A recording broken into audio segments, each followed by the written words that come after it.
Juday, ayos ka lang? Ano kailangan mo?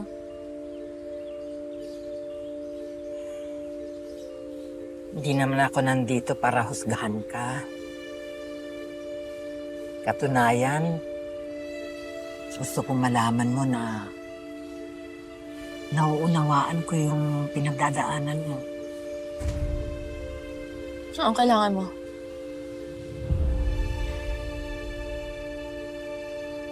Juday, marami kang galit sa puso mo. Nawala yung pinakamamahal mong asawa. Kaya wala kang mapaglagan ng galit mo dahil sa nangyari.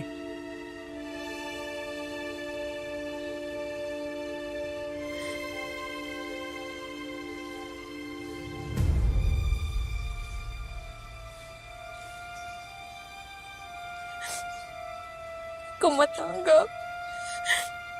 Bakit nawala sa asawa ko?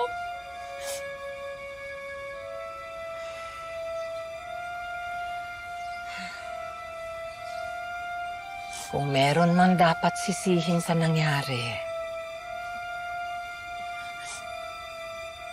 isang tao lang naman yun, di ba?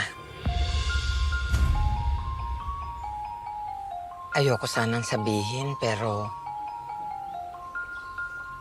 wala namang iba, di ba? Alam niya ng puso mo.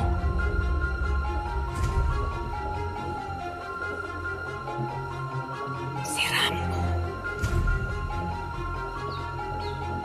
Siya ang dahilan kung bakit namatay ang asawa mo. Naging makasarili kasi siya eh. Pinilit niya talaga na pumasok sa politika.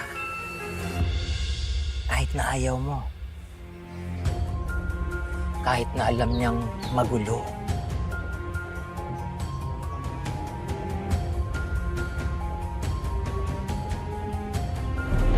Ay, teka. Anong kalokohan to? Wala namang patay dito sa barangay hall, ah. Pinaglalaroan niyo ba kami? Tanggalin mo yan dyan. Kapag hindi ka tumigil, uubusin ko pamilya mo. Akin na yan! Nay, Aba, ano to? Ito yung sinasabi ko ni. Ito na yung kinatatakutan ko. Paano kung may gawin sila sa mga kapatid mo? Sa tatay mo?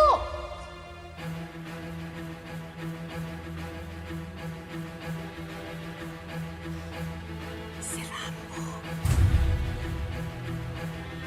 Siya ang nagdala ng lahat ng kamalasan sa buhay niyo, Juday. Siya lang, wala nang iba. Kaya siya ang pagbuntunan mo ng galit mo.